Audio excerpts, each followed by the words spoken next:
নমো তাচ্ছা ভগবতো আরহাতো সাম্মা সম্বুদ্ধাচ্ছা। জগৎপূজ্য মহাকারণিক তথাগত সম্যক সম্বুদ্ধ শ্রীচরণে কৃতজ্ঞ প্রণাম নিবেদন করে পুণ্যপারমিতে অংশগ্রহণকারী সকল উপাসক উপাসিকাগণের নিরোগ দীর্ঘায়ু সুখী জীবন তথা জ্ঞান বিমণ্ডিত জীবন কামনায় শুরু করতে চলেছি আজকের অভিধর্ম চর্চা ক্লাস।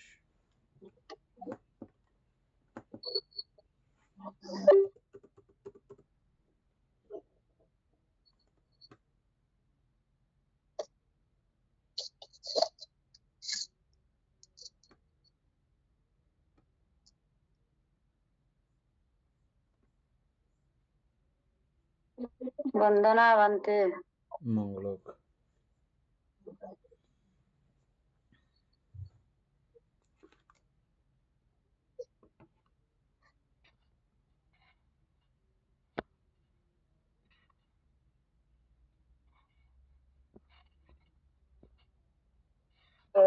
বন্দনা বন্তে মঙ্গলক।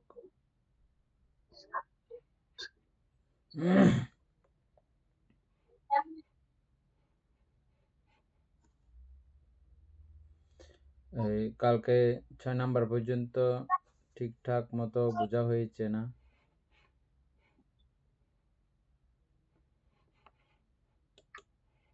হ্যাঁ বন্তে বুঝছি বন্তে।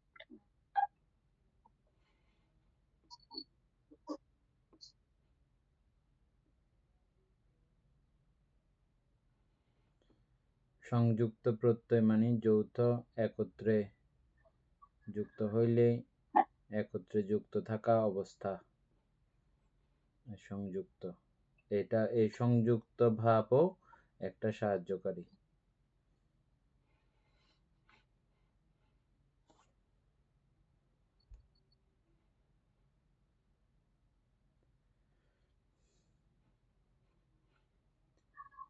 ইনি তৎপর নামের সহিত, এখান থেকে পড়ো।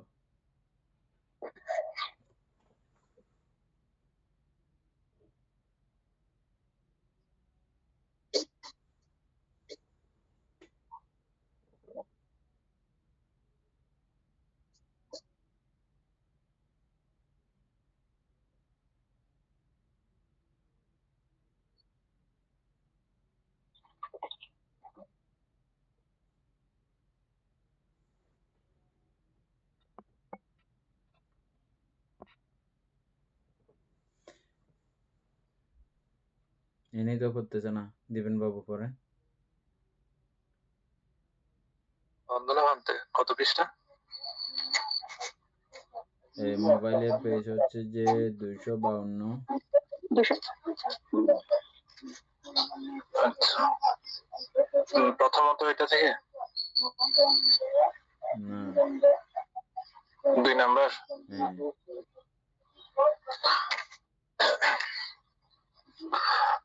তৎপর নামের সহিত নাম রূপের 5 প্রকার প্রত্যয়, যথা হেতু, ধ্যানাঙ্গ ও মার্গাঙ্গ। তাহাদের সহজাত নাম রূপের সহিত যথাক্রমে হেতু প্রত্যয়, ধ্যান প্রত্যয় ও মার্গ প্রত্যয়। সহজাত চেতনা সহজাত নাম রূপের সহিত কর্ম প্রত্যয়, সেইরূপ নানা ক্ষণিকা চেতনা কর্মোৎপন্ন নামরূপের কর্ম প্রত্যয়। গুণ বিপাক স্কন্ধ পরস্পর বিপাক প্রত্যয়, সহজাত রূপেরও বিপাক প্রত্যয়। এতটুকু। হ্যাঁ, এক লাইন করে আলোচনা করে।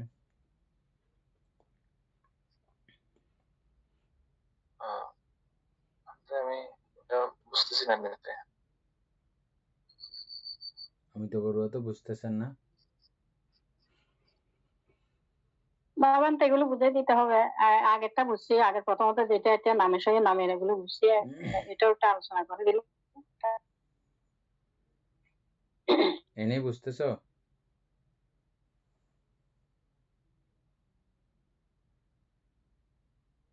বন্দে বন্দনা মঙ্গল বন্দে দেন দাও, এক লাইন করে আলোচনা করো।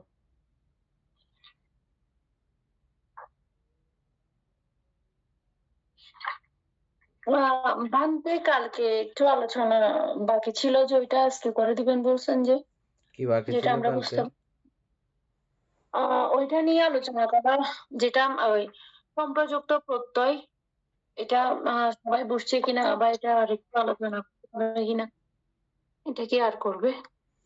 এ, সবগুলো যৌথভাবে থাকা বা ছিল বলে, থাকে বলে আমাদের ওইখানের ওই কার্য সম্পাদিত হতে পারে। তাহলে ওই কার্য সম্পাদিত হওয়ার জন্যে এই যৌথ থাকা, একযোগে থাকা, সম্প্রযুক্ত হয়ে থাকা, এটাও একটা প্রত্যয় বা সাহায্যকারী, একযোগে থাকার বিষয়টা। ওখানে ওই চৈতসিকগুলো একসঙ্গে একযোগে ছিল। আমরা এখানে চিত্ত এবং চৈতসিক দুটোটা লেখার পেছনে কারণ কি, চিত্ত বলতে ওই সর্বচিত্ত সাধারণ চৈতসিককে আমরা মূল চিত্ত হিসেবে চিহ্নিত করি বা বলি, বিধায় ওই চিত্ত লেখা হয়েছে ওখানে, চিত্ত এবং চৈতসিক। চিত্তও থাকে, সেই সঙ্গে আবার চৈতসিকেরও যৌথ মিলন অবস্থা, সংযুক্ত অবস্থা, এটাই হচ্ছে যে সম্প্রযুক্ত প্রত্যয়।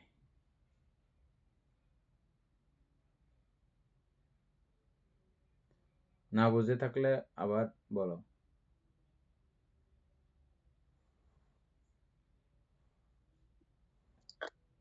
বানতে বুঝছি।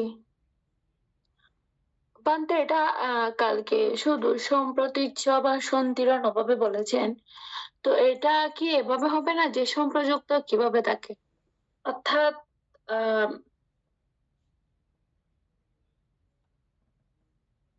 মানে বিজ্ঞান, তো বিজ্ঞানটা শুধু কিন্তু এককভাবে কোনো কিছু একটা চিত্ত দিয়ে কিন্তু উৎপন্ন হয় নাই। সেখানে আমরা দেখেছি বিজ্ঞানের জন্য সর্বচিত্ত সাধারণ চৈতসিক তো অবশ্যই লাগবে।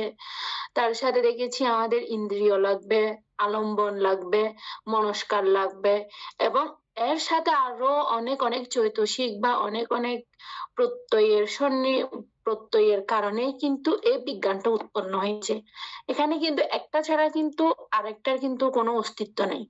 তো এভাবে একটা আরেকটার সাথে মানে যুক্ত হয়ে কিন্তু এই বিজ্ঞানটা উৎপন্ন হয়েছে। এটার কারণে কি এটা কি সম্প্রযুক্ত এই যুক্ত, প্রত্যয়?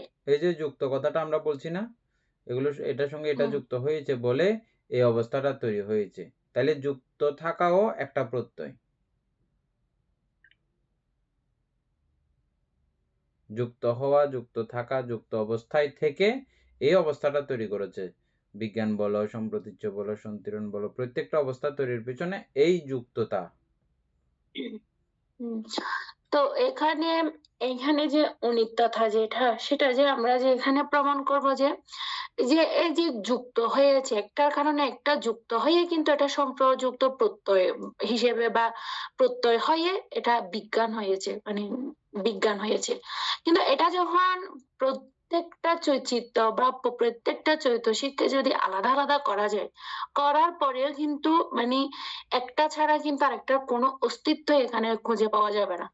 ওই খুঁজে না পাওয়াটাই হচ্ছে যে অর্থাৎ অনিত্য, এটাই।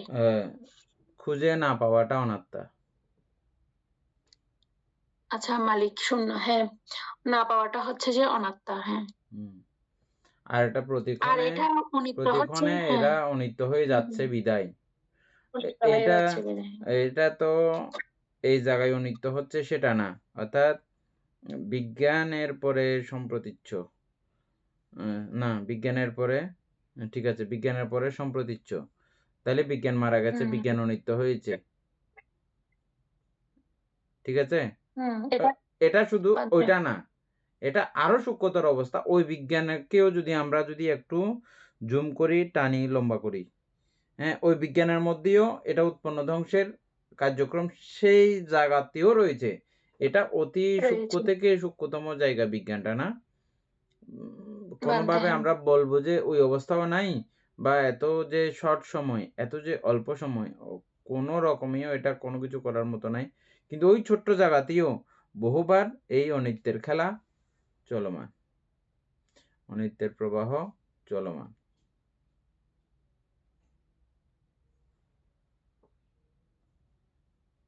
অমিতাপূর্ব বোঝা গেছে এটা? এটা পড়ার বিষয় না, এটা অন্য কথা এমনি হ্যাঁ বলছি। বান্তে বুঝছি। পড়ার বিষয় হচ্ছে যে সংযুক্ত প্রত্যয়, সম্প্রযুক্ত বান্তে প্রত্যয়। এখানে যদি আরেকটা যদি বলতে যাই, যদি হ্যাঁ বিজ্ঞানটা কিন্তু মানে ওই জায়গায় আর সম্প্রতীচ্য যখন হয়েছে বিজ্ঞানের কিন্তু আর কোনো অস্তিত্ব নেই। তো ওই জায়গায় আমাকে কিন্তু সম্প্রতীচ্যের জায়গায় পৌঁছাতে কিন্তু আমাকে বিজ্ঞানটাই সাহায্য করেছে। বিজ্ঞান যদি না থাকতো তাহলে আমার সম্প্রতীচ্য কিভাবে উৎপন্ন হতো? বিজ্ঞান ছাড়া কি কখনো সম্প্রতীচ্য উৎপন্ন হয়? প্রথমে বিজ্ঞানটাই উৎপন্ন হবে। তো ওই জায়গায় আমি বিজ্ঞানকে কি হিসেবে রাখতে পারি সেটা? বিজ্ঞান আমাকে কি মানে ওই জায়গায় এটা ওই সময় অভিগত প্রত্যয়, মানে না, বিগত প্রত্যয়। এটা গিয়ে গিয়ে ওটা প্রবেশ করার সহযোগিতা করেছে। আসবে তো, সবগুলো আসবে না, পুরো কথাটা আরো পরের প্রত্যয়গুলো পড়লে পুরো বুঝে যাবে আরো। আমরা তো এখন 6টা আনা বান্তে আলোচনা করছি। আমি বান্তে প্রত্যয়ের কথা বলছি না, বিগত আহ এগুলো তো জানি। ওটা আমি হচ্ছে বলছি যে যে ওটা হচ্ছে যে একটার সঙ্গে একটা কোনো কানেকশন, কোনো ব্যাপার নাই। না থাকার প্রেক্ষিতেও এই যে আমরা পড়লাম এখন 6 নাম্বারটা আশেবন প্রত্যয় যে পড়লাম, যে এটা কোনটা? জবনে জবনে আশেবন প্রত্যয়। আশেবন প্রত্যয় পড়ছি না এখন আমরা? ছিল এখানে? হ্যাঁ বান্তে ছিল বান্তে। হ্যাঁ, এই যে আশেবনটা বুঝাইতে গিয়ে আমি বললাম যে কি, এটা জবনে জবনে আশোভন, শুধু জবনের জায়গাতেই এটা ব্যবহৃত হয়, অন্য জায়গাটা ওরকম ব্যবহৃত, ওই শব্দটা ওইভাবে ব্যবহৃত হয় না বটে, কিন্তু না হইলেও এখানে খুব নিবিড়ভাবে এই জায়গাটার সমস্ত শক্তি, বিজ্ঞানের সমস্ত শক্তি সন্তিরণকে একটা অটোমেটিকভাবে, এটা চিত্ত নিয়ম অনুসারে, চিত্তের ধর্মতা অনুসারে এটা অটোমেটিকভাবে এই বিজ্ঞানের সমস্ত শক্তি সন্তিরণ নেয়। কিন্তু বিষয়টা বোঝার সময় অতীব সাবধান থাকতে হবে, যে নিলে তার মানে এটা এটাকে দেওয়ার একটা খুব দারুণ একটা প্রক্রিয়া রয়ে গেছে না, ওভাবে মাথায় রেখে দিলে তাহলে অনিত্য অনাত্ম আয়ত্ত করতে আবার কষ্ট হয়ে যাবে। ঠিক আছে, এটা খুব সূক্ষ্মভাবে আস্তে আস্তে ক্রমান্বয়ে পড়তে পড়তে এটা বোঝা হবে। ওরকম কোনো কানেক্টেড বিষয়ও না। হ্যাঁ, আবার সম্পর্ক ওরকম সরাসরি আছে ঠিক এরকমও বলা যায় না, আবার একেবারে এটার সঙ্গে এটার কোনো সম্পর্ক নাই এমন কথাও বলার কোনো অবকাশ নাই। বিজ্ঞানের সঙ্গে সম্প্রতীচ্যের কোনো সম্পর্ক নাই এই কথাও বলা যাবে না। আবার সম্পর্ক আছে এটাও বলার সেভাবে উপায় নাই।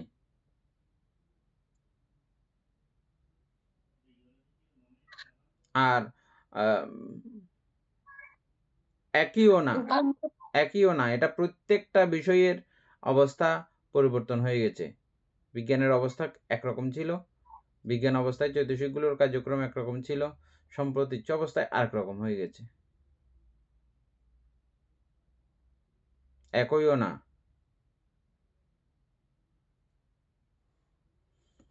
এটাকে আমরা একটা র্যাশ, একটা র্যাশ থেকে যাই, একটা র্যাশ রয়ে যায়। এটা না, ঠিক আছে, তবে এই বিজ্ঞানের র্যাশ সন্তিরণের সম্প্রতীচ্যের মধ্যে থেকে যায়, এরকম একটা বিষয় আর কি। আমি কোনো ভালো উদাহরণ পাইলে আরো ভবিষ্যতে এটা করব, চেষ্টা করব, এটা অত্যন্ত জরুরিও।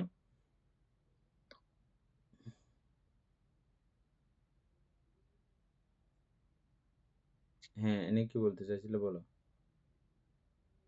বান্তে আমি বলতে চাচ্ছি যে এটা কি সম্প্রতীচ্য উৎপন্ন হওয়ার পিছনে কিন্তু এটা হচ্ছে যে আপনার বিজ্ঞানের, তো বিজ্ঞানটা তো কিন্তু এখানে কোনো ধরনের কোনো কিছুই নাই বিজ্ঞানের এখানে, কিন্তু বিজ্ঞানের সাহায্য করেছে সম্প্রতীচ্যকে উৎপন্ন হতে। মানে বিজ্ঞান শেষ হলে অর্থাৎ ওই যে যেটা নাস্তি বা বিগত যেটা প্রত্যয়, কিন্তু এটা কিন্তু শুধুমাত্র বিজ্ঞানের কারণেই হয়েছে। তার মানে কি বিজ্ঞানের অস্তিত্ব কি আমরা কি মানবো না যে বিজ্ঞানের কারণেই তো এটার উৎপত্তি? আমি এটা বলতে চাচ্ছি। বিজ্ঞানের অস্তিত্ব তো মানতেছিও, আবার মানতেছি নাও। কেন না বলতেছি? কারণ এটা শেষ হয়ে গেছে বিজ্ঞান আর। তো আমি এটা অস্তিত্ব আছে বললে আমাকে যদি বলে যে তাহলে দেখাও তো। তা আমি তো আর দেখা দিতে পারি না। হুম। তো হ্যাঁ, এটা তো বুঝছি। তো আবার কিন্তু ওই বিজ্ঞান বিজ্ঞান ছাড়া তো ছাড়া আমার সম্প্রতিচ্ছ ওই হতাম। বিজ্ঞান ছাড়া আবার সম্প্রতীচ্য হলো কি করে? তো সেটা বললে আবার ছিল তো। ছিল, এখন নাই। বুঝা গেছে? এটা ছিল, এখন নাই, এখন শেষ। তো এখানে কি মানতে আত্মা অনাত্মার যে বিষয়টা আসতেছে, তাহলে কি এখন কিভাবে সেটা নাই সেটাও তো প্রমাণ করতে পারবো, আছেও সেটাও প্রমাণ করতে পারবো। আছে সেটা এখন প্রমাণ করা উত্তর যাচ্ছে না। মানে আছে বলতে যে কারণ, হ্যাঁ, যদি বিজ্ঞান না থাকতো তাহলে সম্প্রতীচ্য কিভাবে হতো? সেটা তো চলে গেছে, অনিত্য হয়ে গেছে। এখন আর নাই। ছিল যে আর কি আগে। এখন তো নাই। হ্যাঁ, এখন নাই সেটা, কিন্তু আগে তো ছিল। হুম। এবং এটার কোনো অস্তিত্ব বা অস্তিত্ব বলতে আম ওইখানে যেই অবস্থাগুলো অস্তিত্ব বলতে আমরা আরেকটু গভীরে যাই। এই বিজ্ঞানের অস্তিত্ব কি? বিজ্ঞানের অস্তিত্ব দেখলাম যে আমরা যে জ্যোতিষীগুলো সেই মুহূর্তে ছিল তাদের যৌথ একটা অবদান। হ্যাঁ, এটা যদি অস্তিত্ব বলি, হ্যাঁ? আচ্ছা, ওই বিজ্ঞানের সমান একই রকম একই সিস্টেমের ব্যাপার সন্তিরণের মধ্যে সেম আছে কি? নাই। সুতরাং এটার কোনো নাই। অস্তিত্ব, বিজ্ঞানের কোনো অস্তিত্ব এখানে নাই ওই দৃষ্টিকোণ থেকে। আবার এটা ছাড়াও এই বিজ্ঞান ছাড়াও এই সম্প্রতীচ্য হতে পারে না। হওয়ার কোনো সিস্টেম নাই। যেমন দই দুধ ছাড়া কখনো হতে পারে না।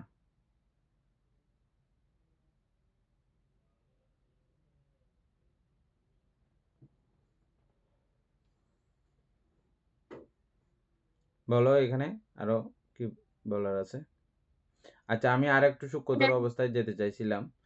সূক্ষ্মতর অবস্থা বলতে এখানে সর্বচিত্ত সাধারণ চৈতসিক এবং অন্যান্য আরও যে চৈতসিকগুলো এই বিজ্ঞানের মধ্যে প্রয়োজন হয়েছে, সেই চৈতসিকগুলোও এই জায়গায় যদি আমি বলি যে কি আবারও তো সেই সর্বচিত্ত সাধারণ চৈতসিক আছে। এই সর্বচিত্ত সাধারণ চৈতসিকের আকার, প্রকার, রং, রূপ, রস, যা উদাহরণস্বরূপ বললাম, এগুলো কি সবগুলো কি এই জায়গায় কি একই রকম? বিজ্ঞানে যেমন ছিল এখানে কি আবার সেম তেমন? না। কেন? ওই যে সংযুক্ত কারণ হওয়ার কারণে যার প্রত্যেকের আলাদা, আলাদা রূপরেখা, আলাদা, আলাদা কাণ্ডকীর্তনগুলো ও সবার সঙ্গে একত্রে মিলেমিশে হয়ে যায়। মহাসমুদ্রে নানা জাতীয় নদীর পানি একসঙ্গে মিশে যায়। মিশে গিয়ে সমুদ্রের পানি এক রকমের স্বাদ ধারণ করে। এক রকমের স্বাদ ধারণ করে। এটা তো আপনারা সবাই জানেন। আলাদা, আলাদা করে তাদেরকে তখন চিহ্নিত হওয়ার ব্যাপার নাই। কিন্তু আ আপনাকে বলল অমুক পানি এখানে ঢুকেছে তাই অবশ্যই আছে না সেখানে? আচ্ছা, সেটাকে হয়তো সেই মুহূর্তে ঢুকলে তখন এটাকে আলাদা করে দেখা যায় না, মিলেমিশে একাকার।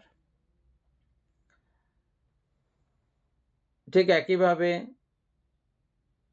এই সময়ের উৎপন্ন সর্বচিত্ত সাধারণ জ্যোতিষিক সহ অন্যান্য জ্যোতিষিকগুলো এই সময়ে উৎপন্ন হয়ে কার্যকারণে এই সময়ে উৎপন্ন হয়েছে, আবার কার্যকারণে এই সময়ে নিষ্পত্তিও হয়ে গেছে। আবার সম্প্রতি সে জায়গায় গিয়ে এটা আবার নতুন। আবার সম্পূর্ণ সবকিছু একদম প্রত্যেকটা অবস্থা নতুন। সন্তিরণের মধ্যে প্রত্যেকটা অবস্থা নতুন। যেকোনো একটা চিত্তের একটা অবস্থার একটা চৈতসিকেরও এখানে প্রবেশ হওয়া মাত্র সবগুলোর কালার পাল্টে যায়, সবগুলোর নেচার পাল্টে যায়। যেমন আমি রং বানাচ্ছিলাম, রঙের উদাহরণটা আমরা প্রায় সময় ব্যবহার করি। রং বানাচ্ছিলাম, এখানে আমি 7টা কালার দিয়ে আমি একটা রং বানাচ্ছিলাম। সেখানে আরেকটু করে সাদা মিক্স করে দিলাম। তো এটা আর সেম কালার, সেম বিষয় আর নাই। সবকিছু পরিবর্তিত হয়ে গেছে।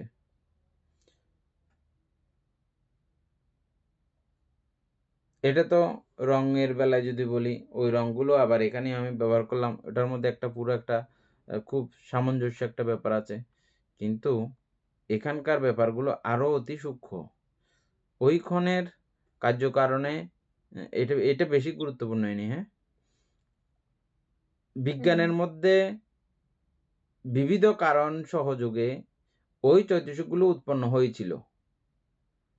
কিভাবে চৈতসিক উৎপন্ন হয় আমরা পুরো বিষয়টা দেখে আসছি একদম প্রথম থেকে। আমি একটা বিষয় দেখলাম, দেখাকে কেন্দ্র করে আমার যা কিছু হয়েছে, একদম তুমি যদি প্রতিসন্ধি বিজ্ঞানের পরের থেকেও দেখো, চ্যুতি প্রতিসন্ধি ওখান থেকে যদি ক্রমান্বয়ে দেখে আসো, ক্রমান্বয়ে সেখানে কিভাবে এই চৈতসিকগুলোর আবির্ভাব, চৈতসিকগুলোর উৎপত্তি, চৈতসিকগুলোর কার্যক্রম সেখানে ঘটে চলে আসছে, দেখেছো? এগুলো এটার কারণে এটা হচ্ছে, এটার কারণে এটা হচ্ছে, এটার কারণে এটা হতে হতে হতে হতে টোটাল এভাবে 52 প্রকার চৈতসিকের অবস্থান আমরা দেখি। যেমন আমাদের কাছে প্রজ্ঞা নাই, প্রজ্ঞা উৎপন্ন করার জন্য কিভাবে প্রজ্ঞা উৎপন্ন করতে হয়, এটা করলে ওটা হয়, ওটা করলে এটা হয়, এভাবে করতে করতে আমাদের এখন জ্ঞান জগতের পরিস্থিতি, আমাদের চেতনা জগতের পরিস্থিতি, একটা বিষয় নিয়ে আগে যে চিন্তা ছিল এখনের চিন্তা বেশ কম হয়ে গেছে না?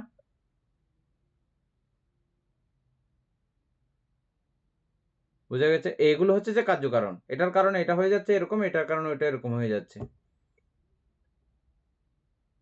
আমার এখন মন মানসিকতা একরকম, এখানে সঙ্গে সঙ্গে আমার শত্রুপক্ষ যাকে আমি খুব একদম অপছন্দ করি, আমার সমস্ত কাজের মধ্যে সে বাধা ঘটায়, আমার সমস্ত প্রাপ্তির দিকে সে অন্তরায় করে, ওরকম একটা মানুষ আসছে। ওই মুহূর্তে আমার যে চৈতসিকগুলো উৎপন্ন হবে এটা সম্পূর্ণ ওকে কেন্দ্র করে কার্যকারণে আবার এগুলো সব পাল্টে গেছে। এভাবে কার্যকারণে এই চৈতসিকগুলোরও উৎপত্তি। যাবতীয় সকল বিষয়বস্তু এইভাবে কার্যকারণে সৃষ্ট। কার্যকারণটা বুঝলে, যেমন কালকে এগুলো আপনারা না বুঝে চলে গেছেন, একটু আলোচনা হলে বিশেষ আলোচনার মধ্যে আরেকটু হতো আর কি, অবিদ্যার প্রত্যয় সংস্কারের বিষয়টা, এগুলো এ নিয়ে আর কি বলবো এখানে।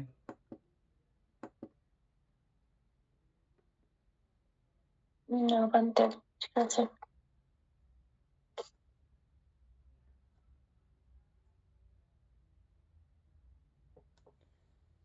তারপরে 2 নম্বর থেকে আলোচনা করো।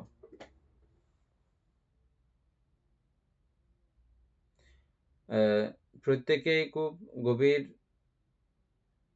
দৃষ্টি, গভীর শ্রদ্ধাবোধ এবং অতীব সাবধানতার সহিত এই ফেরাটা পড়লে, বুঝছেন, এটা যদি একবার বোঝা যায়, প্রত্যয়, হ্যাঁ, দ্বাদশ নিদান, এগুলো যদি একবার খুব ভালো করে বোঝা যায়, অভিধর্মটা একেবারে ইজি, কোনো দরাবাঁধা নাই, কিছু একেবারে পরিষ্কার লাগবে আপনার কাছে। ও এটা অভিধর্ম পরিষ্কার মানে আপনার কাছে পুরো জীবন চক্রের যাবতীয় ঘটনা এগুলো একেবারে ইজি পরিষ্কার, পুরো একদম পুরো জাগতিকতা। এটা বুঝা মানে পুরো জাগতিকতা বুঝা। জগৎ মানে কি একদম পুরো এ হতে সে পর্যন্ত ব্রহ্মলোক আপনি এমনি চোখে না দেখলে কি হবে, এই চোখে আপনি ব্রহ্মলোক দেখে যাবেন এই অভিধর্মের চোখ দিয়ে। এই জন্য আমরা অতীব যত্নশীল থাকবো এটা আলোচনা করার সময়, যদ্দূর পারি আর কি, আমাদেরও তো একটা সীমাবদ্ধতা আছে, যদ্দূর আলোচনা করেছি যদ্দূর আর কি। হ্যাঁ, 2 নম্বর থেকে নিই। তৎপর নামের সহিত নামরূপের 5 প্রকার প্রত্যয়, যথা হেতু, ধ্যানাঙ্গ ও মার্গাঙ্গ। তাহাদের সহজাত নামরূপের সহিত যথাক্রমে হেতু প্রত্যয়, ধ্যান প্রত্যয়, মার্গ প্রত্যয়। পুরোটা পড়তে হবে না, প্রথম লাইনটা কি বুঝছো বলো?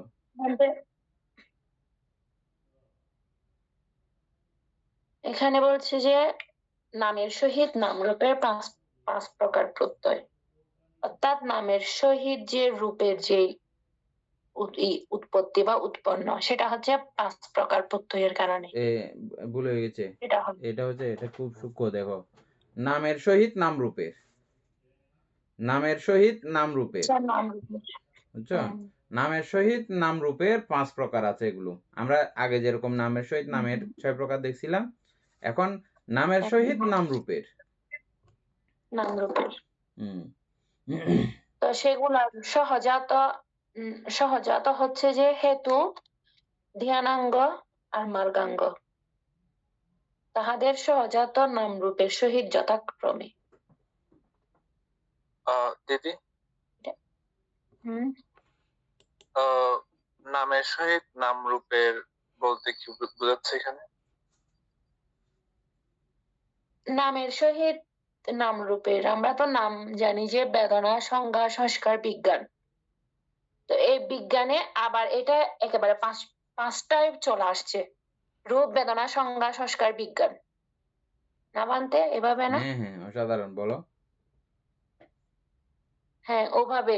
মানে প্রথমে যেটা দেখেছি যে শুধুমাত্র নামটা দেখেছি যে শুধুমাত্র 4টা ইয়া দিয়ে, অর্থাৎ বেদনা, সংজ্ঞা, সংস্কার, বিজ্ঞান।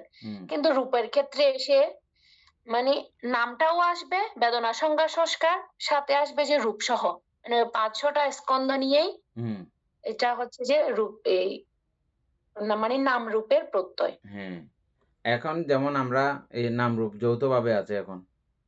হ্যাঁ, তো এই যৌথ অবস্থা, এটা নামরূপ আমরা বলতেছি না, নামরূপ। এই নামরূপের সহিত আবার নামের সংযোগ, বেদনা, সংজ্ঞা, সংস্কার, বিজ্ঞানের সংযোগ, এটাই হচ্ছে যে মূল কথা। এটাই আমরা এখন আলোচনা করব যে হ্যাঁ, অর্থাৎ ভান্তের নাম রূপের কারণে নাম সৃষ্টি হচ্ছে, এটা বোঝাচ্ছে।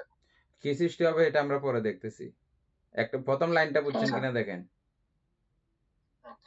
মানে নাম রূপ তো আছে, এটার সঙ্গে আবার সংযুক্ত হচ্ছে কি নামের, আবার সংযোজন করতেছে পুনরায়। এই জন্য বলা হচ্ছে নামের সহিত নাম রূপের 5 প্রকারের প্রত্যয়। আগেরটা ছিল কি নামের সহিত নামের, এবার একটা হচ্ছে যে নামের সহিত নাম রূপের, যথা হেতু, ধ্যানাঙ্গ ও মার্গাঙ্গ, তাহাদের সহজাত নাম রূপের সহিত যথাক্রমে। হেতু প্রত্যয়, ধ্যান প্রত্যয়, মার্গ প্রত্যয়। বান্তি এগুলো উপরে, তাহলে প্রত্যয় উপরে বলে দিলে কি হতো? হেতু প্রত্যয়, ধ্যানাঙ্গ প্রত্যয়, মার্গাঙ্গ প্রত্যয়, তাহাদের সহজাত, তাদেরকে মানে সহজাত হিসেবে নিয়ে নামরূপের উৎপত্তি বা নামরূপের ইয়াটা ওভাবে এখানে একবার বলেছে, আবার এখানে কেন বললো? এখানে উপরে তো প্রত্যয় বলে নাই, নিচে আবার প্রত্যয় বলেছে। হেতু, ধ্যানাঙ্গ ও মার্গাঙ্গ, তাহাদের সহজাত, তাহাদের সহজাত মানে হেতুর সহজাত যা যা কিছু আছে, হেতুর সঙ্গে সহজাত কি কি থাকতে পারে? হেতু মানে কি? লোভ, হ্যাঁ, লোভ, লোভ অলোভ তৈরি হতে যে যে সহজাত চৈতসিক গুলার প্রয়োজন হয় আর কি কি। আছে সহজাত? সর্বচিত্ত সাধারণ চৈতসিক এগুলো তো তো আছেই। আছে। এগুলো ছাড়াও ওই লোভ চৈতসিকও আছে। লোভ সেই চৈতসিক সঙ্গে আছে। লোভটার ধরন অনুসারে আরো কি কি থাকবে না থাকবে, এগুলো সহজাত ভাবে ওখানে।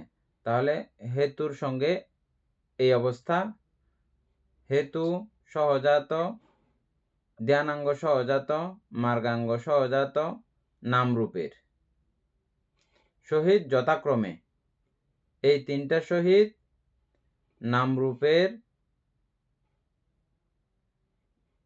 সহিত যথাক্রমে হেতু প্রত্যয়, ধ্যান প্রত্যয়, মার্গ প্রত্যয়।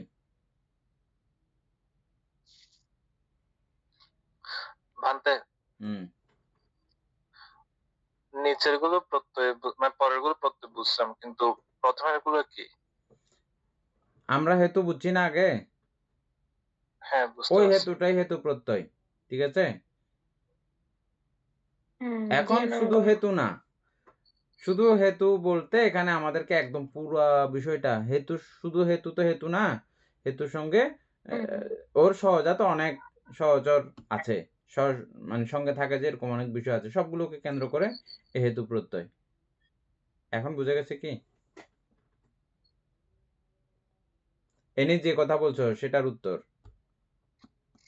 এটা বানতে তো হ্যাঁ এখানে বলে বুঝছি। দিলে হইতো।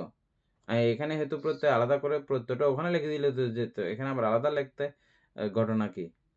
লেখার ঘটনা হচ্ছে যে কি, ওই যে সহজাত যে বিষয়গুলো আছে ওগুলো হুম, নামের নামের সহিত নাম রূপের সহিত যথাক্রমে হেতু প্রত্যয়, বুঝছো? বানতে। তারপরে ধ্যান প্রত্যয়, তারপরে মার্গ প্রত্যয়।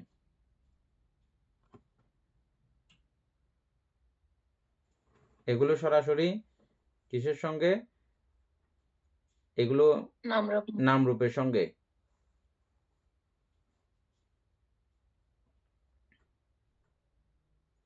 নাম বানতে নাম রূপের সঙ্গে, নাম নাম রূপের বানতে সঙ্গে। বলো। বানতে এখানে যেটা হেতু প্রত্যয় দিয়েছে, হেতু প্রত্যয় যদি সহজাত প্রত্যয় হয়, এখানে আবার ধ্যান প্রত্যয় দিয়েছে, মার্গ প্রত্যয় দিয়েছে। হুম তো এখানে মানে তিনটা প্রত্যয় কিন্তু আসবে, হুম মানে নাম রূপের সহজাত হিসেবে। হুম তো যদি এখানে যদি আমরা যদি কুশল দিক দিয়ে যদি চিন্তা করি বা কুশলের হেতু, তাহলে অলুপ অদেশ ও মোহকে হেতু করেই আমরা ধ্যান প্রত্যয় করতে পারবো, মার্গ প্রত্যয় ওটা সহজাত হিসেবে আমাকে সাহায্য করবে। যদি সেটা অকুশল হয়, লোভ দেশ মোহ হেতু হয়, তাহলে সেটা কিভাবে ধ্যান প্রত্যয় বা মার্গ প্রত্যয় হিসেবে সহজাত করবে? মার্গ প্রত্যয় বলতে আমরা মার্গ দ্বাদশ মার্গাঙ্গ পড়ছি না? আচ্ছা, অকুশল গুলো আসবে এ তো সব আসবে না। তোমার তো পাঠ্যান্ত কোনো কুশল হতে হবে এরকম বলছে তোমাকে কোনো জায়গায়? না? তাহলে এটা ধ্যান প্রত্যয়টা ধ্যান আমরা ধ্যান বলতেছি কাকে আমরা?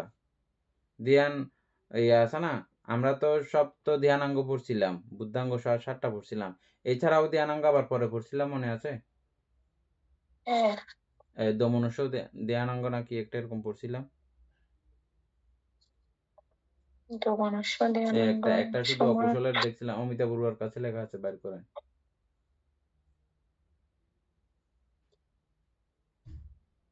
যেখানে হ্যাঁ, দ্বাদশ মার্গাঙ্গ লেখা আছে। মনুষ্য ধ্যানাঙ্গ আছে তো একটা। হ্যাঁ মনুষ্য একটা আছে, ছিল। হ্যাঁ, ধ্যান মানে কি? চিত্তের একাগ্র অবস্থা। আর এই ধ্যানের একেবারে সূক্ষ্মতম অবস্থা ওই একাগ্রতা। আর একাগ্রতা তো সর্বচিত্ত সাধারণ চৈতসিকেও আছে। এটা আমরা আলোচনা করেছিলাম আগে। ওই একাগ্রতাকেই ক্রমান্বয়ে উৎকর্ষ সাধন করাই হচ্ছে যে ক্রমান্বয়ে, এটা প্রথম ধ্যান হইতে দ্বিতীয়, তৃতীয়, চতুর্থ, পঞ্চম ধ্যান এগুলো বলতেছি আমরা। ওই একাগ্রতারই ক্রমান্বয়ে উন্নত থেকে উন্নততর অবস্থা।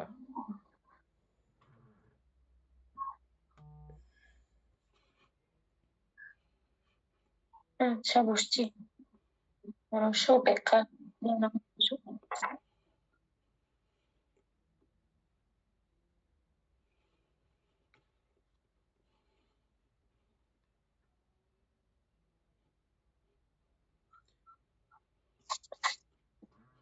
তাইলে এই সহজাত চেতনা,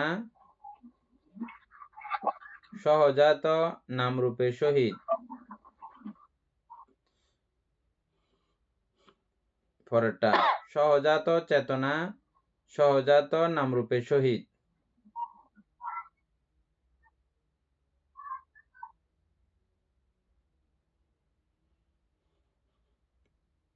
বানতে ধ্যান প্রত্যয়, মার্গ প্রত্যয়।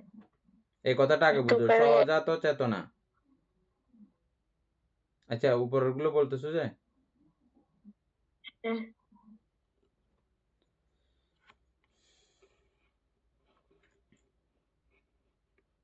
বলো উপরের গুলো কি বলতে চাচ্ছ?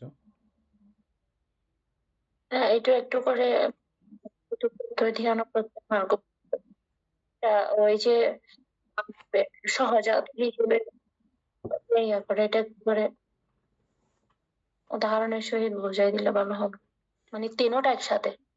তিনোটা একসঙ্গে কেন, কি দরকার?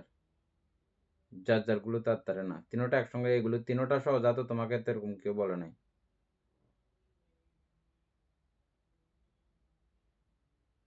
বুঝছো এখন? হেতু, ধ্যান, মার্গ, এই তিনোটাকে সহজাত বলা হয় নাই।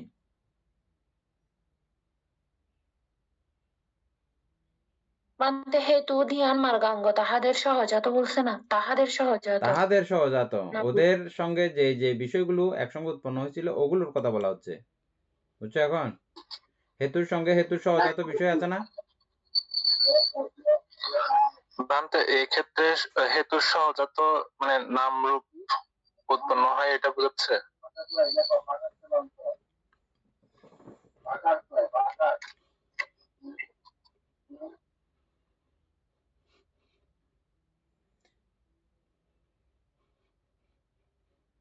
হেতু, ধ্যানাঙ্গ ও মার্গাঙ্গ তাহাদের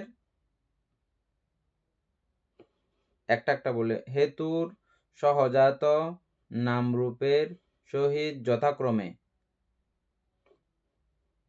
হেতু প্রত্যয়।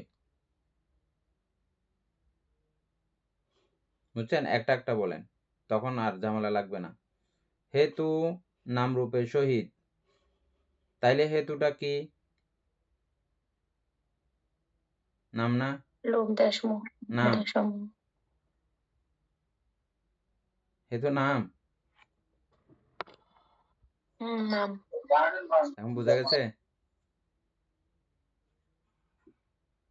এই হেতু নামরূপের সহিত সরাসরি কাজ করতে পারে কি? আবার গিয়ে করে কি? ও করবে অবশ্যই। এখন বুঝা গেছে পরিষ্কার, নাকি বুঝা যায় না তাও? বুঝি নাই। ভান্তে এখানে হেতু হচ্ছে কি একটা নাম, হ্যাঁ, একইভাবে ধ্যানাঙ্গ মার্গাঙ্গ এগুলো এটাও নাম। একটা নাম।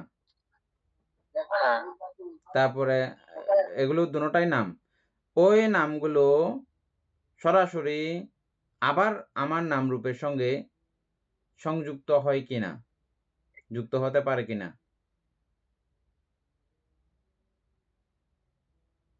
যুক্ত হয় না?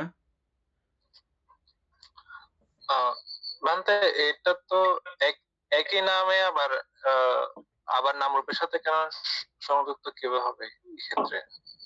ভান্তে এটা হ্যাঁ, আমারও তো সেম কথা। এগুলার নাম ঠিক আছে, হ্যাঁ। তবে এই নামগুলা যখন নাম মানি তো ভান্তে আমরা বুঝি যে এটা মানে যেগুলো বলছে যে হেতু প্রত্যয় ধ্যান প্রত্যয় মার্গ প্রত্যয় নাম, কিন্তু এগুলা কিন্তু আবার রূপের সাথেও কানেক্ট আছে। এই যে আমি যে আমার যে এই প্রথমে যদি বলি হেতু, হেতুটা একটা নাম, কিন্তু এই হেতুটাও কিন্তু আমার মনের একটা, বা যদি বলি যে লুপ উৎপন্ন হয়েছে একটা, লুপটা আমার একটা মানসিক ব্যাপার, কিন্তু মানসিকের সাথে কি মানতে রূপের কোনো সদৃশ্য নাই, বা আমার শরীরের একটা ইয়ে আছে না ওই জায়গায়, বা একটা লুপ উৎপন্ন হলে শুধু যে মানসিক সুখ তাই নাই, শারীরিক ভাবেও আমরা একটা ওইটা অনুভূতিটা মানে অনুভূতি করি না, তো ওইখানে রূপেরও কানেকশনটা চলে আসছে না। তাইলে এখন এখন পরিষ্কার হয়েছে?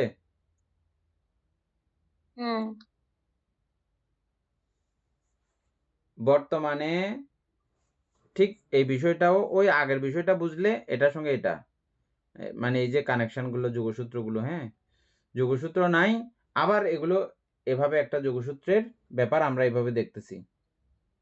এটাকে ছিন্ন করা, আলাদা করে দেখতে পাওয়া হচ্ছে যে এই বৌদ্ধ ধর্মের কাজ।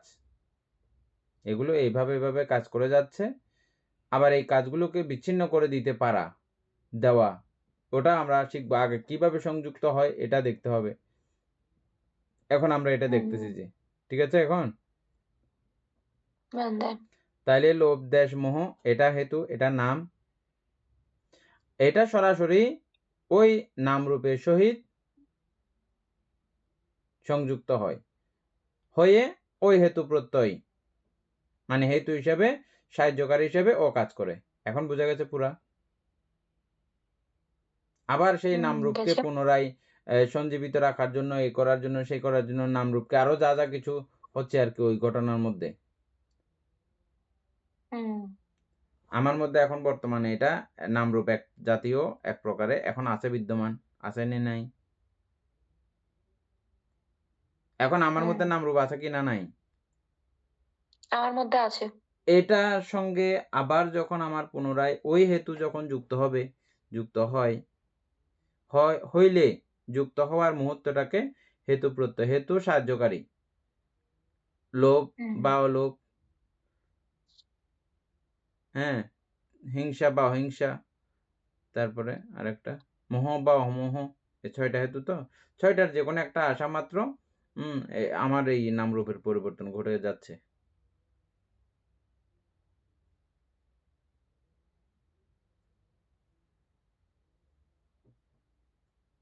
তাইলে নামের সহিত নামরূপের এই হেতু প্রত্যয় মিলতেছে এখন? আচ্ছা, মিলছে বান্ধে আরেকটু সহজ হবে, আরেকটু যাই। তারপরে দেখেন ধ্যান প্রত্যয়।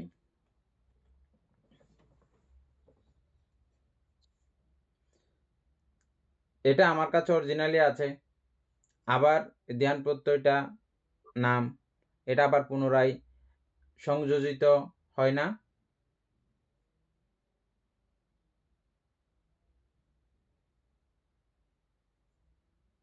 কি কি সংযোজিত হয়েছে? এই যে ধ্যান, একাগ্রতা, প্রত্যেক মুহূর্তে মুহূর্তে একাগ্রতার আমরা সংযোগ ঘটাচ্ছি।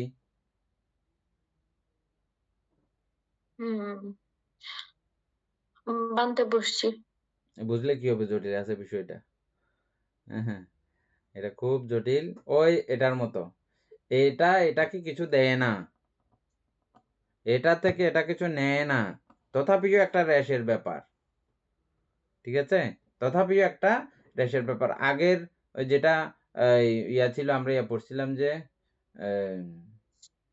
জবনের মধ্যে আশাবন প্রত্যয় যেটা পড়ছিলাম, এটা থেকে এটা কিছু আসতেছে না বটে, কিন্তু একটা আশাবনের ব্যাপার রয়ে গেছে, আশাবনের ব্যাপার একটা থাকতেছে। হ্যাঁ, এই নাম প্রতি মুহূর্তে উৎপন্ন হচ্ছে, প্রতি মুহূর্তে ধ্বংস হচ্ছে। যেগুলো ছিল সেগুলো একবার ইয়ে হয়ে যাচ্ছে।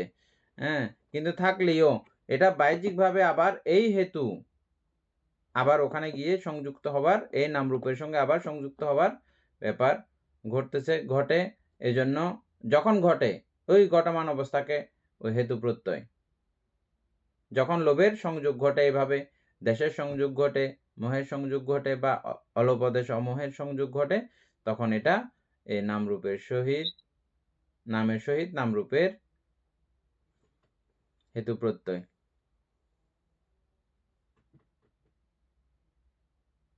বুঝতে পারতেছেন না? আমি ভালো উদাহরণ পাইলে দেব মনে করে। অমিতাপুরও বুঝেন নাই না? বান্দা এখানে আমি বলি, আমাদের মানে যদি আমরা হেতু তো জানি লোভ দেশ মোহ, তো এখানে যদি আমি কুশল বা অকুশল যেটাই মানে আমি উৎপন্ন করতে হলে আমাকে প্রথমে নামের সহিত বলতে আমার ওই অন্যান্য যে এখানে চিত্ত চৈতসিকের কথা আসবে না, মানতে চৈতসিকের কথাগুলো, হেতু তো একটা চৈতসিক, তো এটার সম্বন্ধে এটা যে লোভ একটা উৎপন্ন হতে হলে আমার অনেকগুলো চৈতসিকের প্রয়োজন হয়। তো ওইগুলো সবগুলো মিলেই মানে আমার এই যে হেতুকে সাহায্য করবে, মানে আমার লোভ উৎপন্ন করতে সাহায্য করবে বান্দা। যাই হোক, কিছুটা আসছে। অর্থাৎ আমার লোভ দেশ মোহ মনে করো, এটা আগে আমার ছিল না। আগে শুধু সর্বচিত্ত সাধারণ চৈতসিকই আছে মনে করো। ঠিক আছে? ওই যে সর্বচিত্ত সাধারণ চৈতসিক আছে, এটা কি নাম নয়? এনি বুঝছো? সবগুলোই নাম। এটা বুঝো আগে, এই 7টা এগুলো নাম। তো এই নামের সহিত এই নামের সংযুক্তি ঘটে কিনা? নামের সহিত নামের সংযুক্তি ঘটে কিনা হ্যাঁ, রূপের? নাম এবং নামের সহিত তো হ্যাঁ নাম এবং রূপেরও কিন্তু সংযুক্তি ঘটে, হ্যাঁ শুধু নাম না, রূপেরও সংযুক্তি মানে ঘটে। নামের এটা দোনোটা একসঙ্গে এখানে, এই জন্য। দুটোটা একসঙ্গে। হুম।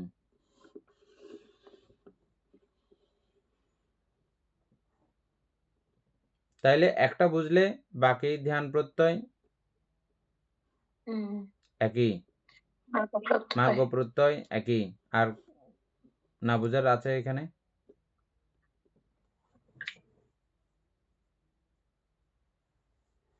আরো ভালো উদাহরণ পাইলে কালকে আমরা আবার এটা আলোচনা করতে পারবো, হ্যাঁ,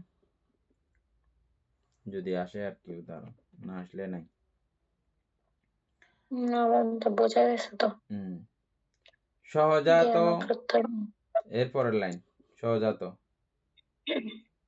সহজাত চেতনা সহজাত নাম রূপের সহিত। 4 নাম্বার বলছে যে কর্ম প্রত্যয়।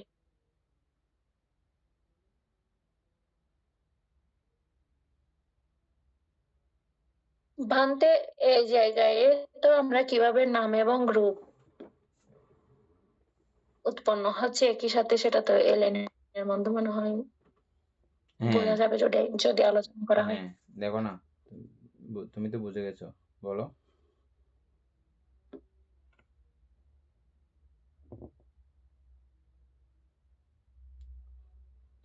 সহজাত চেতনা। সহজাত চেতনা। এখানে সহজাত চেতনা বলতে এখানে ওই আমরা সর্বচিত্ত সাধারণ চৈতসিক যেগুলো 7টা দেখছি, এগুলো হচ্ছে মানে চেতনার মধ্যে এগুলো একটাকে ছাড়া একটা যায় না, তাহলে এটা 7টা একসাথে ধরতে হবে।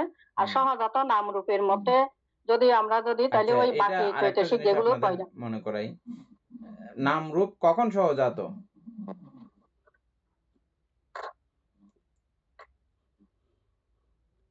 এটা হইলে আরো একটু ক্লিয়ার হবে আপনাদের।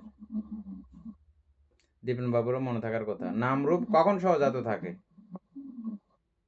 সহজাত মানে বুঝছেন, একসঙ্গে একই সময় উৎপন্ন হওয়া। কখন সহজাত নাম রূপ?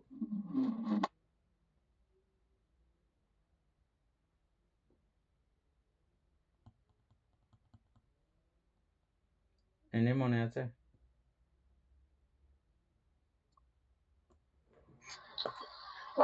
যখন আলম্বন উপস্থিত হয় তখন। হ্যাঁ, প্রতিসন্ধি ক্ষণে। না, প্রতিসন্ধির সময়। হ্যাঁ, প্রতিসন্ধির ক্ষণে মাত্র এই নামরূপ সহজাত। এছাড়া আর কোন কোন সময় আছে?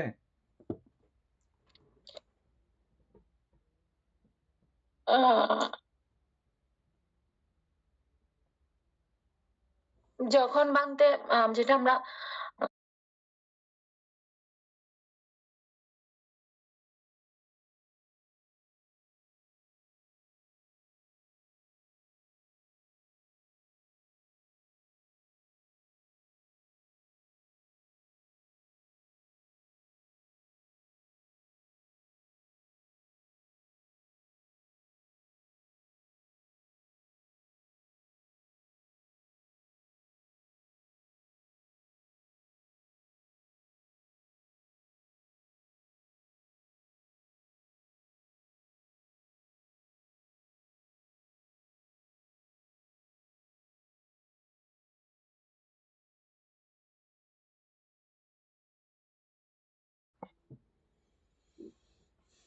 তাহলে এই প্রতিসন্ধি ক্ষণে নামরূপ সহজাত,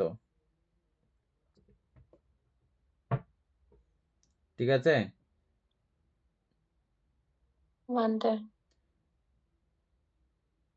ভান্তে কোনো কিছু করার ক্ষেত্রেও বা কোনো কিছু করার ক্ষেত্রেও তো তখনও তো নামরূপ সহজাত থাকে।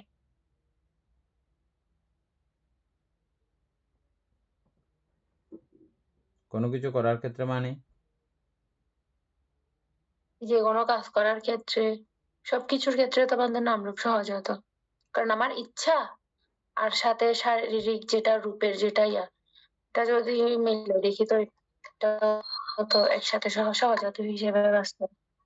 যেমন কি আমরা এখানে উপরে যে ধ্যান ও প্রত্যয়, ওইখানেও তো আমরা ধ্যান মানে কি, ওইটাও তো একটা কাজের মধ্যে পড়ে কাজ। তো ধ্যানের মধ্যে যখন ওটা হচ্ছে আমার মানসিক অবস্থা, তো আমার মন যখন একাগ্র হয়ে যাবে, ঠিক আমার শরীরের যতক্ষণ পর্যন্ত মানসিক কিন্তু একাগ্র না হয় ততক্ষণ পর্যন্ত কিন্তু শারীরিক ভাবে নড়াচড়া থাকে।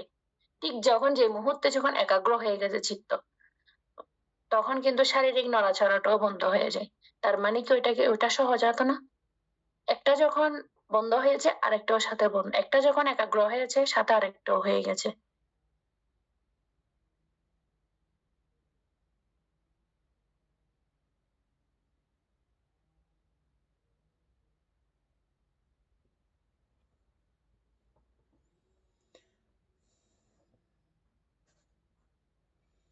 সহজাত চেতনা সহজাত নামরূপের সহিত কর্মপ্রত্যয়, তারপরে এই শুধু কর্মপ্রত্যয়।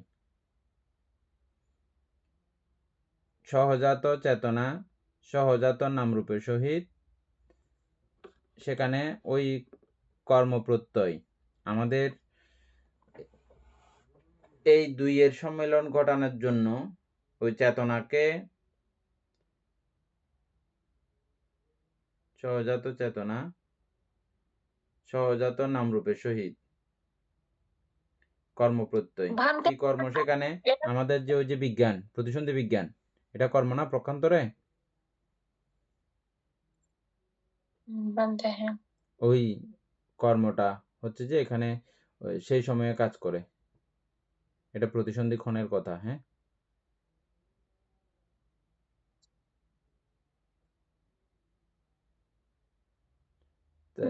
এখানে অর্থাৎ নামের সহিত রূপের, রূপের সহিত নামের, অর্থাৎ নামের প্রত্যয়ের কারণে রূপের আর রূপের প্রত্যয়ের কারণে নামের। একটা যখন মানতে ইয়া হয়ে যায়, একাগ্র হয়ে যায়, আরেকটাও ঠিক তখন ওই মুহূর্তে ইয়া হয়ে যায়, ওইটা শারীরিক ভাবেও হয়ে যায়। তোমার ওটা এর আগের কথাগুলো বলছিল, ওটা বাইর করতে হবে আবার। এই কখন নামরূপ কখন সহজাত, এটা দীপেন বাবু এমনি ইয়ার মধ্যেও পাবেন, চ্যাটজিপিটির মধ্যেও পাবেন। কখন কখন নামরূপ সহজাত, ও যদি না বুঝে তখন একটা উত্তর দেবেন। কোনটা দেবেন? প্রতিসন্ধি ক্ষণে নামরূপ সহজাত, এটা উত্তর দিলে বাকিটা ও আরো আছে কিনা ও বাইর করবে। আমার এই মুহূর্তে ইয়ে পড়তেছে না, মনে পড়তেছে না। বলে সহজাত তো একসঙ্গে উৎপন্ন হওয়া না, একসাথে উৎপন্ন হওয়া। হ্যাঁ, বলে মানে সহজাত একসাথে উৎপন্ন হওয়া, এটা না বলতে? হ্যাঁ হ্যাঁ, একটার সাথে একটা উৎপন্ন হয়, প্রতিসন্ধি করে যেমন উৎপন্ন হয়। হ্যাঁ, প্রতিসন্ধি ক্ষণে এই নামরূপ একসঙ্গে উৎপন্ন হয়। এছাড়াও এখন আর মনে পড়তেছে না যে আরো অন্য কোনো ক্ষণের ব্যাপার আছে কিনা নামরূপ একসঙ্গে উৎপন্ন হওয়ার। চিত্তজ রূপের ক্ষেত্রে বলেছে এখানে, কি কি দিয়ে প্রতিসন্ধিক্ষণে চিত্তজ রূপ উৎপন্ন হওয়ার সময় অরূপী স্কন্ধগুলোর ক্ষেত্রে নাম নাম সহজাত না, মহাভূতের সমূহে রূপ সহজাত।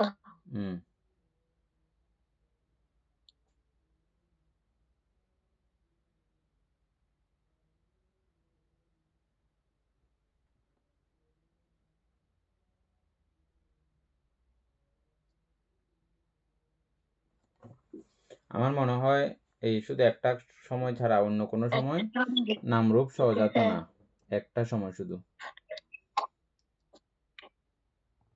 আর অন্যান্য সময় এগুলো ক্রমান্বয়ে ঘটে, ঘটনাগুলো নাম আগে, তারপর আস্তে আস্তে ওই নামের কারণে অন্যান্য গুলো পরিবর্তিত হয়। সহজাত হলে শুধু একটা ক্ষণ। পাইছেন দীপেন বাবু কিছু? হ্যাঁ হ্যাঁ বান্দে, ওই নামরূপ কখন কখন সহজাত হয়ে এটার উত্তর দিছে। বলে মূল বিষয়টা হচ্ছে যে যখন কোন চিত্ত জন্মায় তখন সে চিত্তের সাথে যুক্ত নাম ধর্ম অর্থাৎ চৈতসিক সব সময় সহজাত হয়। আর রূপের ক্ষেত্রে কেবল কিছু নির্দিষ্ট রূপই সেই চিত্তের সাথে সহজাত হয়, বিশেষ করে প্রতিসন্ধি ও চিত্তজ রূপে। প্রতিসন্ধি ও চিত্তজ রূপ দুইটা এনি মনে রাখো, এটা লিখে রাখতে হবে, প্রতিসন্ধি এবং চিত্তজ রূপ। চিত্তজ রূপ এগুলো একসঙ্গে। আমরা চিত্তজ রূপ কি কি পাইছিলাম মনে আছে? চিত্তজ রূপ হচ্ছে যে যেমন এই যে আমরা কথা বলি, এটা চিত্তজ রূপ না? চিত্তজ রূপ কি কি আছে এগুলো বের করুন তো, এই অমিতা বড়ুয়া।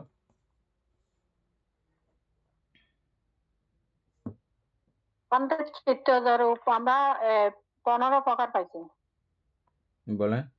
এখানে অভিনবাহ্য রূপ এবং 8টি, তারপর বিজ্ঞপ্তি 2টি, কায় বাক বিজ্ঞপ্তি, তারপর বিকার 3, লঘুতা, মৃদুতা, কর্মণ্যতা, আর পরিচ্ছেদ হচ্ছে আকাশ 1। আর পঞ্চপ্রসাদের রূপের মধ্যে হচ্ছে পঞ্চপ্রসাদ ওই শব্দটা একটা।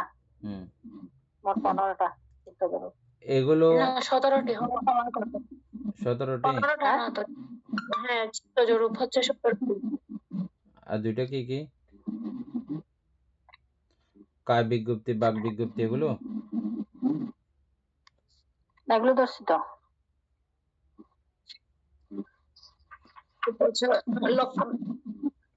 ওইটা উপাচয় সন্তোষ। তারপরে বিকার রূপের মধ্যে লঘুতা, মৃদুতা, তারপরে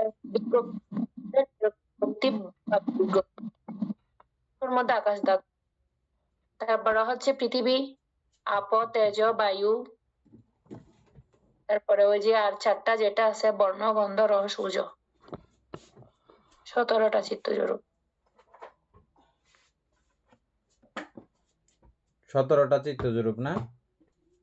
হ্যাঁ, অভিনিবার্য রূপ 8টা না ওখানে।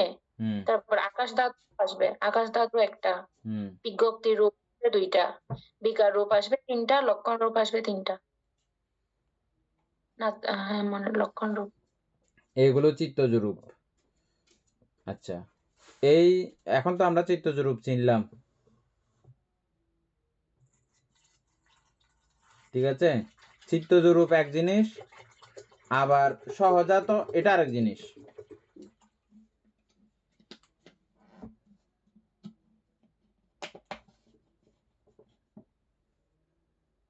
দীপেন বাবু কথাটা বুঝছেন? চিত্ত দ্বারা জন্মানো রূপ এক ব্যাপার, আবার সহজাত নাম রূপ সহজাত এটা আরেক বিষয়। আমার মনে হয় শুধু প্রতিসন্ধি ক্ষণেই নামরূপ সহজাত, অন্য ক্ষণে নামরূপ সহজাত হবে কিনা কালকে বাইর করতে হবে। হ্যাঁ, চিত্ত যেহেতু বলা হচ্ছে, তাহলে সেখানে তো নাম তো অবশ্যই আছে, ঠিক আছে? আর চেতনা ক্ষেত্রে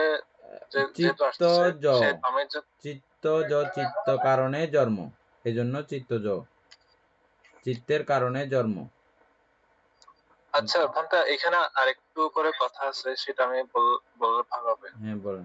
এখানে বলছে চিত্তজ রূপের ক্ষেত্রে মানে রূপটা কিভাবে সহজাত হচ্ছে সেটা নিয়ে একটু বলছে। কিছু রূপ চিত্ত দ্বারা উৎপন্ন হয়। উদাহরণ, তুমি হাত নাড়াতে চাও, চিত্তে চেতনা উঠলো বা ইচ্ছা হলো, সেই একই মুহূর্তে দেহে গতির সূচনা হলো। এখানে চিত্ত চৈতসিক নাম এবং কিছু চিত্তজ রূপ একসাথে উৎপন্ন হয় সহজাত। বিশেষ করে ভান্তে আমরা যে আমাদের কায় বিজ্ঞপ্তি বা বিজ্ঞপ্তি, এগুলো তো এগুলো আমার মানে চিন্তার সঙ্গে সঙ্গে এট এ টাইম উৎপন্ন হয়, সেজন্য এগুলো সহজাত। তাহলে চিত্তজ রূপ সবগুলোই কি সহজাত, এভাবে আমরা বলতে পারি কি? এখানে এরকমই বোঝাচ্ছে। ঠিক আছে, এটা সহজাত হিসেবে বলা যায়, সহজাত হিসেবে বলা যায়, কিন্তু একসাথে কিন্তু উৎপন্ন হতে পারে না। যে কোনো একটা আগে উৎপন্ন হবে, এরপরে এটা উৎপন্ন হবে, যে পরে একটা উৎপন্ন হবে। যে কথা কিন্তু দুইটা আছে, এই জন্য আমি বলতেছি বারবার, চিত্তজ রূপ এক জিনিস, আর নাম রূপ সহজাত এটা আরেক জিনিস। এট এ টাইম উৎপন্ন হওয়া, এটা কিন্তু আরেক ব্যাপার। যেমন প্রতিসন্ধিক্ষণে এটা একই সময়ে এটা এটার সঙ্গে সংযুক্ত হয়ে একই সময়ে এর নাম রূপের যৌথ প্রয়াস, যৌথ উদ্ভাবন, যৌথ জন্ম।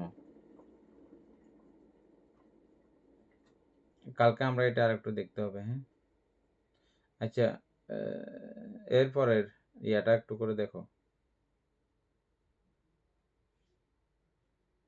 সেই রূপ নানা ক্ষণিক চেতনা কর্ম উৎপন্নের নাম রূপের কর্ম প্রত্যয় হয়। বান্ধে এটাও আলোচনা করতে হবে। নানা ক্ষণিক চেতনা, নানাক্ষণিক কর্ম চেতনা মনে নাই? নানাক্ষণিক চেতনা, নানাক্ষণিক চেতনা বলে যে কোনটাকে? বিশেষ করে জবনের জায়গাটাকে বোধহয় নানাক্ষণিক চেতনা, বুঝছো? নানাক্ষণিক চেতনা, জবনের ওই জায়গাটাকে নানাক্ষণিক চেতনা বলা হয়।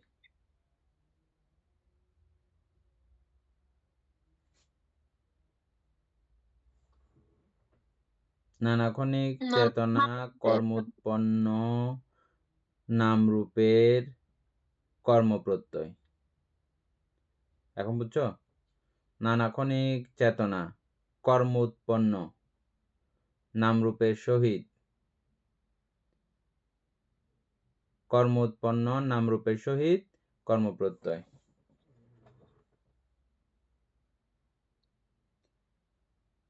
ওই নানাক্ষণিক চেতনা তো জবনের ওইটা না তো? যেগুলো হয় এগুলো সবগুলোকে একসঙ্গে নানাক্ষণিক চেতনা বলা হয়, বুঝছো? মানে যে যে কর্মগুলো আমার হয়েছে আর কি, যে যে কর্মগুলো আমার সঞ্চিত হয়েছে এগুলো সবগুলোকে একসঙ্গে নানাক্ষণিক। বান্ধে ওইটা না তো মনে হয়। নানাক্ষণিক তো হচ্ছে যে অর্থাৎ আমি অতীতে করেছি, সেটা আমাকে ভবিষ্যতে ফল দিচ্ছে।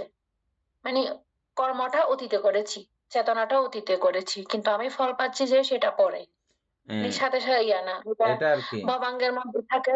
হ্যাঁ, এটা আর কি নানাক্ষণিক চেতনা, আমি যেগুলো করেছি ওগুলো। আর হচ্ছে যে এর আগে কি বললাম,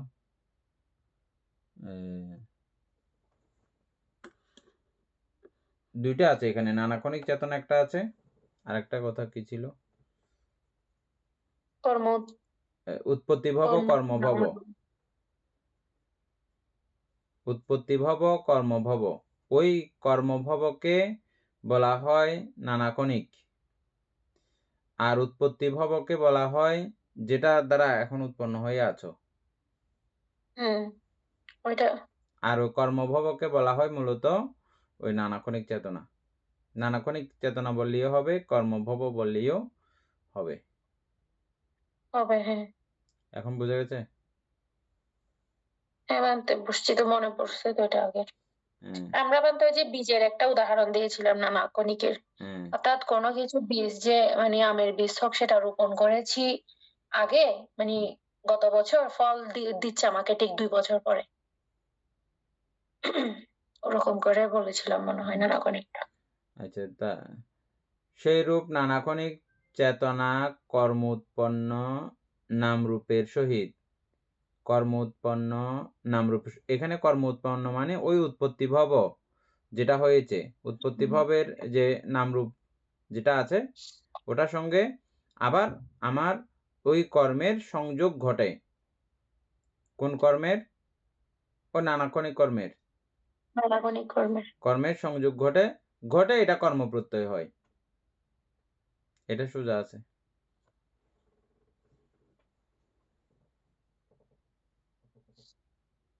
বিপাক স্কন্ধ পরস্পর।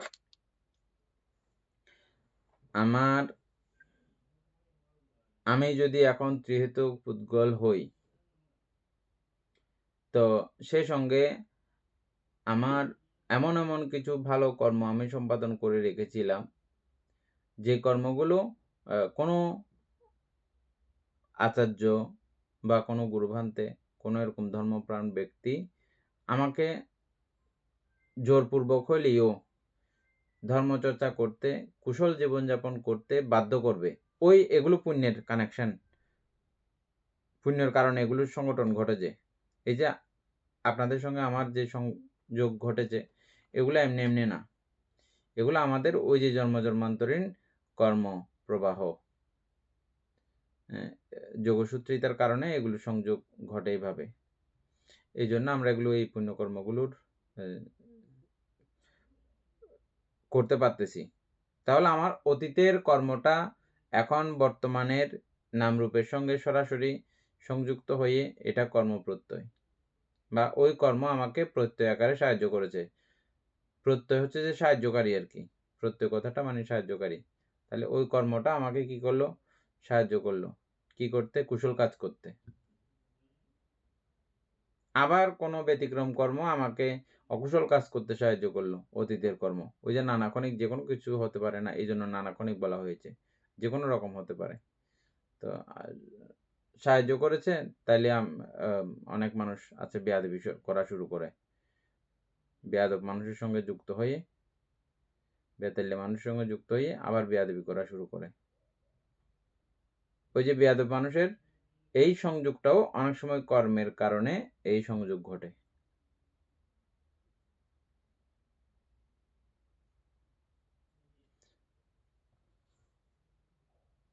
সবসময় কর্মের কারণে সংযোগ ঘটে এরকম না। আমরা ইচ্ছাকৃতভাবেও বেয়াদব মানুষের সঙ্গে জুড়তে পারি। সবসময় যে কর্মের কারণে এটা হয়ে যাবে এরকম না। ভান্তে, এখানে যে নানাক্ষণিকার চেতনা বলতেছে, এটা যেহেতু যৌবনকাল উৎপন্ন হয়, তাহলে সেই যৌবনকালে আমাদের নামরূপ উৎপন্ন একসাথে উৎপন্ন হয়, এটা বোঝাচ্ছে এখানে? না, অর্থাৎ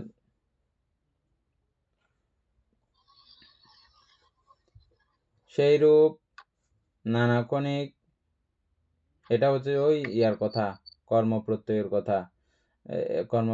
কথা যেটা আমরা আলোচনা করেছিলাম, ওটার সঙ্গে আবার মানে লিঙ্ক রেখে কথাটা বলা হচ্ছে। সেই রূপে, একই রূপে নানাক্ষণিক কর্মচেতনা কর্মোৎপন্ন নামরূপের সহিত, কর্মোৎপন্ন নামরূপের সহিত বলতে কি, ওই যে প্রতিসন্ধিক্ষণে যে নামরূপ উৎপন্ন হয়েছে কর্মফলে, কর্ম উৎপন্ন বা উৎপত্তিভব যেটা উৎপত্তি হয়েছে, ওই উৎপত্তিভব নামরূপের সহিত ওই নানাক্ষণিক চেতনার সংযোগ ঘটলে সেটাও কর্মপ্রত্যয়। বুঝছেন? কর্মপ্রত্যয় দুইবার আলোচনা করা হয়েছে আর কি।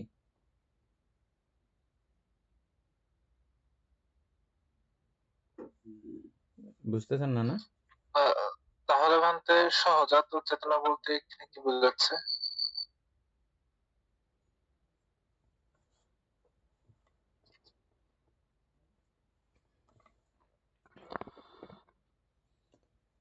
চেতনা নরমালি সহজাত।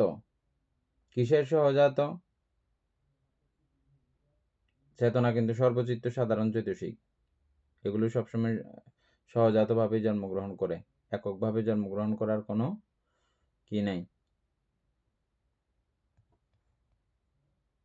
চেতনা এককভাবে কখনো জন্মগ্রহণ করতে পারে না।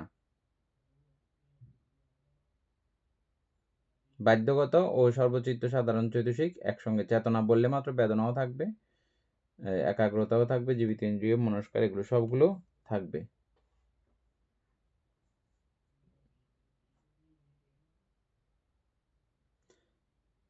সহজাত চেতনা, সহজাত নামরূপের সহিত কর্মপ্রত্যয়।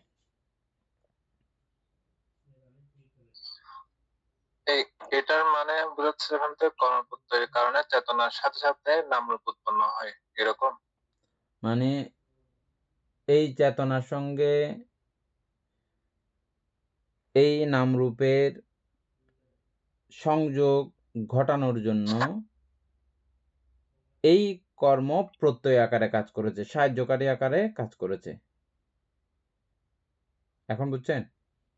সাহায্য করেছে কর্ম। কোন আমাদের কর্ম? নাম রূপে কর্ম কোন প্রত্যয় কর্ম? বলেছে এটা। ওই আমরা এখন যেমন ইহ জীবনে আমরা বহু নানাক্ষণিক কর্ম সম্পাদন করতেছি, নানাক্ষণিক কর্ম সম্পাদন করতেছি না, মানে যেগুলো এখন সংস্কার উৎপন্ন হ্যাঁ করতেছি বন্ধু, আর কি, হ্যাঁ বন্ধু। এগুলো ওই পরবর্তী ক্ষণে ওই সময়ে এটা কর্ম প্রত্যয় আকারে, কর্ম ওই সময়ে সাহায্যকারী আকারে আবার নতুন করে নতুন রূপে এটাকে রূপদান করে। কাকে? ওই নাম রূপকে। বান্ধব এটা প্রতিসন্ধির উদাহরণটা আমরা দিতে পারি তো, যেমন কি নানাক্ষণিক যেটা এটা আমি অতীতে আমি কর্ম এই চেতনা উৎপন্ন করেছি বা কর্ম তৈরি করেছি, তো সেটা আমাকে প্রতিসন্ধির সময় আমাকে সেটা ফল নাম দিয়েছে, এবং রূপের এই দুইটা সংযোগ ফল দিয়েছে, ঘটাইছে। যে আমার প্রতিসন্ধিটা হয়েছে, হ্যাঁ, ওটা প্রতিসন্ধিটা ওই হয়েছে কর্মের কারণে। এটাই কর্মের ওই নানাক্ষণিক চেতনার কারণে, তখন আমার চেতনাটা উৎপন্ন হয়েছে, ভালো কাজ করেছি, সেটার ফল হিসেবে আমাকে প্রতিসন্ধি দিয়েছে আমার নামরূপ। এক সাইড, এর দ্বিতীয় সাইডেও ওটা বুঝলে, এবার দ্বিতীয় সাইডও দেখেন সোজা। সেই রূপে নানাক্ষণিক চেতনা কর্মোৎপন্ন নামরূপের কর্মপ্রত্যয়। সেই রূপে আবার ওই কর্ম উৎপন্ন নামরূপেরও আবারও, মানে পুনরায় এখন যেগুলো করতেছি, এখন যেগুলো আমি করে যাচ্ছি, এগুলোও তো নানাক্ষণিক কর্ম না? আমার ওই উৎপত্তি, সহজাত উৎপত্তিজ ব্যাপারটা কে আবার পুনরায়ও কি করতেছে? কর্মপ্রত্যয় আকারে সাপোর্ট করতেছে। যেমন উদাহরণস্বরূপ কিরকম, আমরা যেমন এখন পড়াশোনা করতেছি, যে আমাদের এই বিষয়গুলো আমাদের প্রত্যেকটা কাজের মধ্যে গিয়ে আমাদেরকে কি করতেছে? সাপোর্ট করতেছে, সাহায্য করতেছে। ওটা কর্ম না? ওই কর্মগুলো আমাদেরকে আবার সাপোর্ট করে, সাহায্য করে, কিছু বিষয় করতে মানা করে, কিছু বিষয় করতে বলে না?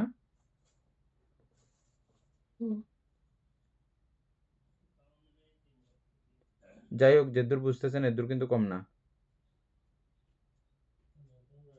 হ্যাঁ, তো এটা সবচেয়ে কঠিন একটা বিষয় আমরা আলোচনা করার জন্য সাহস করছি, যে এটাও কিন্তু কম না।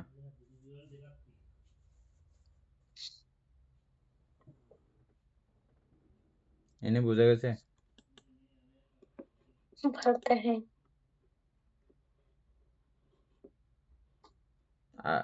আজকে শেষ করে দিই না, কালকে এখানে পুনঃ বিপাক স্কন্দ পরস্পর, বিপাক প্রত্যয়ের সহজাত রূপের ও বিপাক প্রত্যয়, এটা কালকে এটা তো আলোচনা প্রায় করব। চলে আসছে ঘুরে ফিরে। হ্যাঁ, একই আর কি।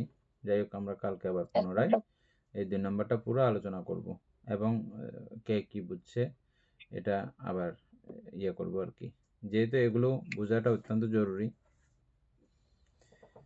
সেহেতু। আর এটা না বুঝলে নাম রূপের এক কথায় অনাত্মা বোঝা যাবে না আর কি। অনাত্মা বলতেই থাকবো সারা জীবন, কিন্তু অনাত্মা বোঝা যাবে না, বলতে পারবো যে শুধু।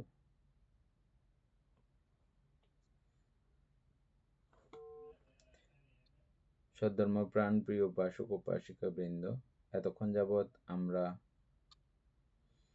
অভিধর্ম চর্চা করেছি, এতে আমাদের অপ্রমেয় পুণ্য সাধিত হয়েছে। পুনরাশি অনন্ত চক্রবাসী সত্যগণকে দান করছি, গুরুভান্তি দেবকে দান করছি, মাতা পিতাগণকে দান করছি, এবং এই পুণ্যের কাছে আমরা প্রত্যেকে প্রার্থনা করব নির্বাণ লাভ অবধি অসৎ ব্যক্তি, মূর্খ ব্যক্তি পাপমিত্রের সংসর্গ লাভ না করে সদা সর্বদা জ্ঞানদর্শী কল্যাণ মিত্রের সংসর্গ লাভ করতে সক্ষম হই।